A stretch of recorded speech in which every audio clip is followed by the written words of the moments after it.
kita sesungguhnya dalam suatu perjalanan, yaitu perjalanan menuju negeri akhirat, perjalanan yang panjang. Orang-orang yang terbaik di dunia ini, para nabi dan para rasul, tidak lama hidup di dunia ini. Setiap hari, kanan kiri kita, depan belakang kita, sanak famili kita, teman-teman kita, saudara-saudara kita, terus setiap hari diberangkatkan menuju ke alam akhirat. Allah Subhanahu wa taala menciptakan matahari, menciptakan bulan. Allah Subhanahu wa taala menciptakan semua aturan-aturan yang ada di alam semesta ini. Maksud tujuannya yang terpenting supaya kita mengenal keagungan Allah Subhanahu wa taala, mengenal kekuasaan Allah Subhanahu wa taala. Ciri khas kehidupan para nabi dan para rasul alaihimussalam, mereka ini semua ini adalah orang-orang yang memikirkan agama. Allah Subhanahu wa taala bercerita mengenai nabi-nabi dan rasul-rasul di dalam Al-Quran. Ini maksudnya bukan untuk sekedar cerita, tetapi Allah Subhanahu wa taala menceritakan, memerintahkan kepada kita supaya kita mengikuti kehidupan mereka. Kita diperintahkan oleh Allah Subhanahu wa taala untuk mengikuti jejak kehidupan baginda Rasulullah sallallahu alaihi wasallam, yaitu apa? Memikirkan agama di seluruh alam. Bagaimana agama ini hidup di seluruh alam, bagaimana agama ini hidup di seluruh dunia, bagaimana agama ini bangkit di seluruh dunia, bagaimana semua umat mengenal Allah Subhanahu wa taala, bagaimana umat semua beribadah kepada Allah Subhanahu wa taala, bagaimana mengamalkan agama Allah Subhanahu wa taala. Nah, ini adalah tugas yang telah diberikan oleh Allah Subhanahu wa taala kepada kita sebagai umat baginda Rasulullah Shallallahu alaihi wasallam. Tetapi karena umat ini sekarang dalam keadaan yang begitu lama, ini lalai terhadap tugas ini, sehingga perkara ini dianggap perkara apa? Dianggap perkara yang aneh. Karena apa? Memang kebanyakan banyak yang lalai dari perintah Allah Subhanahu wa taala. Imam Al-Ghazali dalam kitabnya Ihya Ulumuddin ini beliau telah menjelaskan, bila ada satu orang ya di ujung dunia yang dia ini tidak mengenal agama, nah kemudian kita tidak datang kepadanya untuk memberitahu agama kepada dia, atau kita tidak mengirim orang untuk memberitahu agama kepada dia, maka kata Imam Al-Ghazali, seluruh umat Islam ini akan berdosa. Berkah pikir daripada Nabi Sallallahu Alaihi Wasallam, maka sekarang ini umat Islam, kita ini sekarang mulai menyapa satu sama lain. Nah, kita bisa bersilaturahmi satu sama lain, silaturahmi antar daerah, silaturahmi antar provinsi, silaturahmi antar negara, antar pulau, silaturahmi ke seluruh dunia. Nah, ini adalah nikmat daripada Allah Subhanahu wa taala, dan ini menunjukkan adanya peningkatan iman. Nah, ini menunjukkan adanya peningkatan iman. Sesungguhnya orang-orang mukmin ini bersaudara.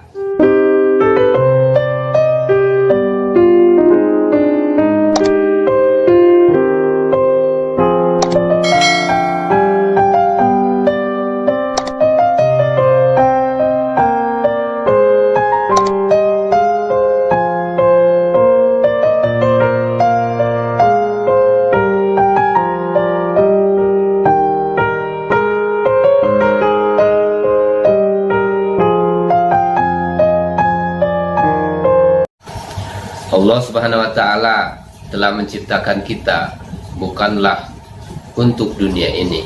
Allah Subhanahu wa taala berfirman, a'udzubillahi minasyaitonir rajim, wa huwallazi ja'ala lakumul laila wan nahara khilfatan liman arada ayyadzakkara aw arada syukura.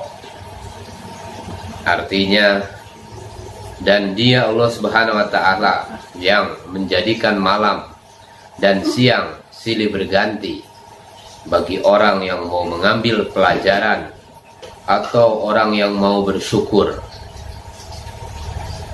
Allah Subhanahu wa ta'ala menciptakan siang, Allah Subhanahu wa ta'ala menciptakan malam supaya kita berpikir dan mengambil pelajaran bahwa kita sesungguhnya dalam suatu perjalanan, yaitu perjalanan menuju negeri akhirat, perjalanan yang panjang. Orang-orang yang terbaik di dunia ini, para nabi dan para rasul, tidak lama hidup di dunia ini.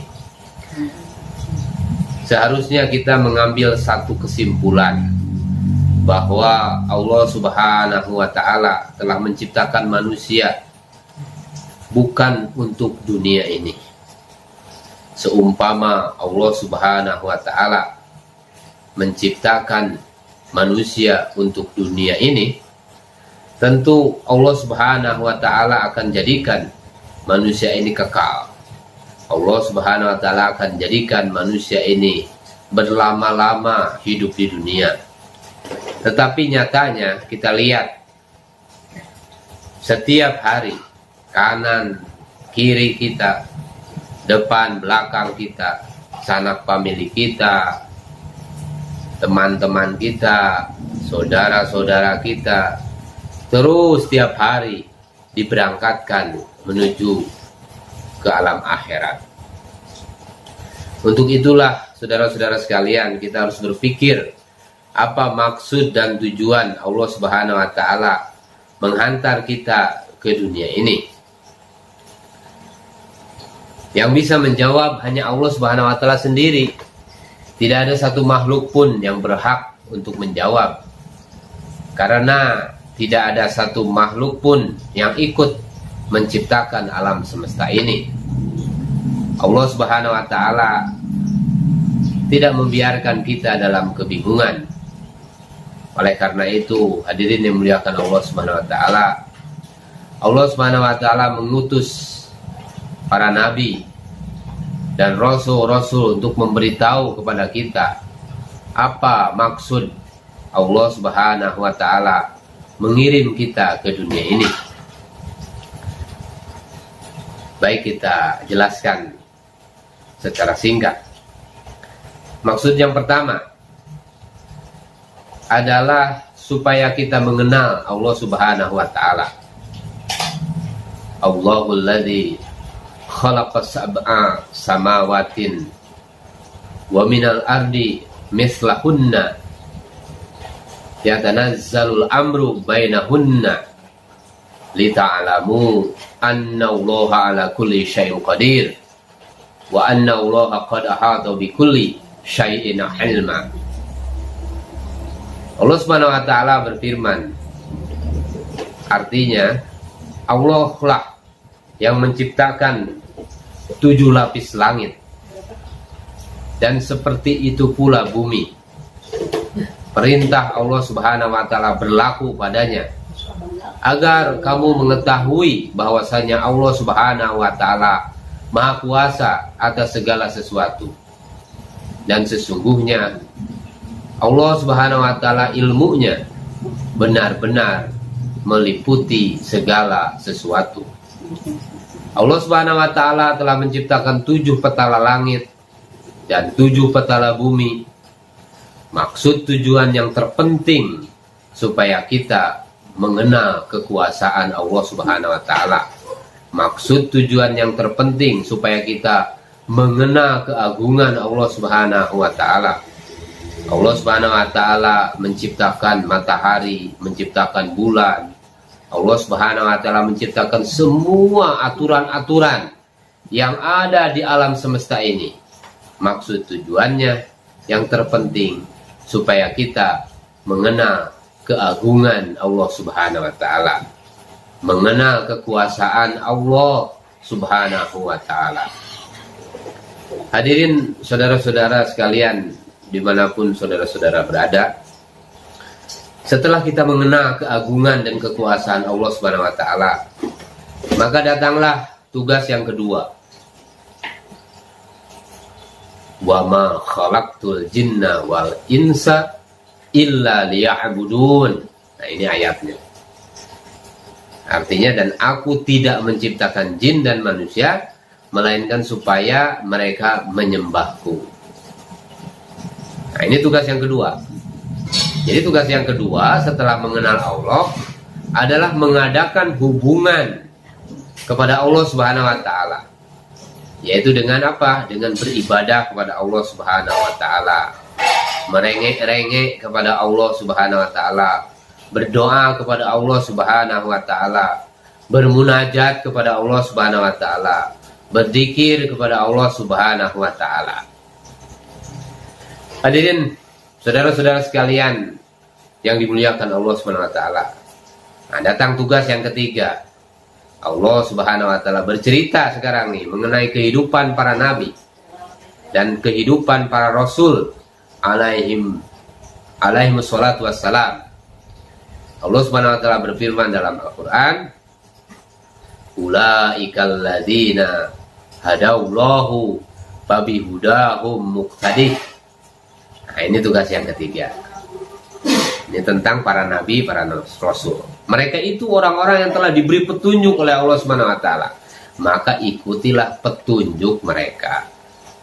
Nah, kita diperintahkan oleh Allah Subhanahu wa Ta'ala untuk mengikuti jalan kehidupan para nabi, jalan kehidupan para rasul alaihimussalam. Mulai pertama Nabi Adam alaihissalam sampai Nabi yang terakhir, yaitu baginda Rasulullah Sallallahu Alaihi Wasallam.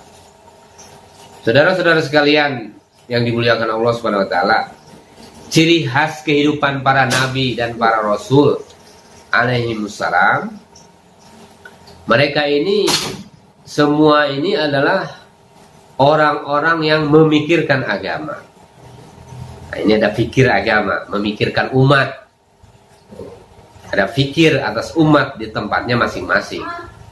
Nabi Musa alaihissalam usaha agama, memikirkan umatnya Bani Israel. Nabi Nuh alaihissalam siang dan malam memikirkan umatnya. Inilah tugas kita yang ketiga. Allah Subhanahu wa Ta'ala bercerita mengenai nabi-nabi dan rasul-rasul di dalam Al-Quran. Ini maksudnya bukan untuk sekedar cerita, tetapi Allah Subhanahu wa Ta'ala menceritakan, memerintahkan kepada kita supaya kita mengikuti kehidupan mereka. Bahkan kita diperintahkan oleh Allah Subhanahu wa Ta'ala agar dalam setiap sholat ini berdoa kepada Allah Subhanahu wa Ta'ala supaya ditolong oleh Allah Subhanahu wa Ta'ala. Agar apa? Agar kita bisa berjalan, nah, mengikuti jalan mereka. Ihdinas siratal mustaqim, siratal ladzina an'amta alaihim. Nah, tunjukkanlah kami ya Allah jalan yang lurus, yaitu jalan orang-orang yang telah Engkau anugerahkan nikmat kepada mereka. Hadirin saudara-saudara sekalian, di mana saja saudara-saudara berada, siapakah mereka itu? Nah, sudah dijelaskan dalam ayat yang lain. Minan nabiyyin was-siddiqin wasyuhada was-solihin wa hasuna ulaika rafiqa. Nah, yaitu nabi-nabi mereka itu. Para siddiqin yang telah diberi nikmat oleh Allah Subhanahu wa Ta'ala itu. Orang-orang yang mati syahid dan orang-orang soleh, dan mereka itulah teman yang sebaik-baiknya. Nah, kehidupan para nabi dan rasul, ciri khasnya adalah siang dan malam mendakwahkan agama Allah Subhanahu wa Ta'ala. Kehidupan para siddiqin apa? Orang-orang yang mantap imannya, yakin kepada Allah Subhanahu wa taala secara sempurna kehidupannya, keyakinannya. Kemudian para syuhada siapa? Kehidupan orang-orang yang berkorban, mengorbankan dirinya dan jiwanya untuk agama Allah Subhanahu wa taala. Kehidupan para solehin, kehidupan orang-orang yang menghabiskan umurnya hanya untuk taat kepada Allah Subhanahu wa taala. Waalaikumsalam. Dan orang-orang yang solehin ini tidak berbuat maksiat kepada Allah Subhanahu wa taala. Nah, kemudian sekarang kita bahas lagi, datang tugas yang keempat, yaitu kita sebagai umat baginda Rasulullah Shallallahu Alaihi Wasallam. Sesungguhnya telah ada pada diri Rasulullah Shallallahu Alaihi Wasallam suri teladan yang baik. Bagimu kita diperintahkan oleh Allah Subhanahu wa taala. Jadi laqad kana lakum fi Rasulillahi uswatun hasanah, suri teladan yang baik bagimu. Kita diperintahkan oleh Allah Subhanahu wa taala untuk mengikuti jejak kehidupan baginda Rasulullah sallallahu alaihi wasallam. Yaitu apa? Memikirkan agama di seluruh alam. Bagaimana agama ini hidup di seluruh alam? Bagaimana agama ini hidup di seluruh dunia? Bagaimana agama ini bangkit di seluruh dunia? Bagaimana semua umat mengenal Allah Subhanahu wa taala? Bagaimana umat semua beribadah kepada Allah Subhanahu wa taala? Bagaimana mengamalkan agama Allah Subhanahu wa taala? Nah, ini adalah tugas yang telah diberikan oleh Allah Subhanahu wa taala kepada kita sebagai umat baginda Rasulullah Shallallahu alaihi wasallam. Saudara-saudara sekalian, dimanapun saudara-saudara berada, tugas demikian ini bukanlah hal yang baru. Nah, ini tugas ini bukan hal yang baru dipahami oleh para ulama. Ulama zaman dulu pun mereka telah memahami perkara ini. Bahkan para sahabat radhiyallahu anhum telah memahami perkara ini. Maka hal ini bukanlah perkara yang aneh. Nah, duduk sini. Nah, tetapi karena umat ini sekarang dalam keadaan yang begitu lama, ini lalai terhadap tugas ini, sehingga perkara ini dianggap perkara apa? Dianggap perkara yang aneh. Karena apa? Memang kebanyakan banyak yang lalai dari perintah Allah Subhanahu wa taala. Imam Al-Ghazali dalam kitabnya Ihya Ulumuddin ini beliau telah menjelaskan, bila ada satu orang di ujung dunia yang dia ini tidak mengenal agama, nah kemudian kita tidak datang kepadanya untuk memberitahu agama kepada dia, atau kita tidak mengirim orang untuk memberitahu agama kepada dia, maka kata Imam Al-Ghazali, seluruh umat Islam ini akan berdosa. Maka kita pikir sekarang ini, bagaimana agama bisa hidup, bagaimana agama bisa berkembang di seluruh dunia, bagaimana umat ini kembali kepada Allah Subhanahu wa taala. Nah, ini merupakan fikir umat Islam sejak dahulu sebetulnya fikir ini. Nah, yang sekarang ini mulai dibangkitkan kembali, mulai digaungkan kembali, mulai diusahakan kembali, dan hasilnya mulai nampak. Umat Islam sudah merindukan persatuan, umat Islam merindukan kedamaian, umat Islam merindukan bagaimana saling berkasih sayang satu sama lain, Tidak ada jalan kecuali jalan satu saja ini, yaitu jalannya baginda Rasulullah Shallallahu alaihi wasallam. Sekarang ini hadirin, saudara-saudara yang dimuliakan oleh Allah Subhanahu wa taala, kita lihat sendiri. Sudah beratus-ratus tahun kita tidak menyapa bangsa lain, tidak pernah menyapa suku yang lain, tidak pernah menyapa, tetapi dengan berkah pikir daripada Nabi Shallallahu Alaihi Wasallam, maka sekarang ini umat Islam, kita ini sekarang mulai menyapa satu sama lain. Nah, kita bisa bersilaturahmi satu sama lain, silaturahmi antar daerah, silaturahmi antar provinsi, silaturahmi antar negara, antar pulau, silaturahmi ke seluruh dunia. Nah, ini adalah nikmat daripada Allah Subhanahu wa taala, dan ini menunjukkan adanya peningkatan iman. Nah, ini menunjukkan adanya peningkatan iman. Sesungguhnya orang-orang mukmin ini bersaudara. Nah, kata para ulama, di antara maksud ayat ini adalah kalau iman ini naik, maka persaudaraan akan naik juga. Nah, kasih sayang akan naik juga. Nah, tapi kalau iman ini merosot, nah, permusuhan yang akan terjadi. Kalau iman ini merosot, maka kebencian yang akan terjadi.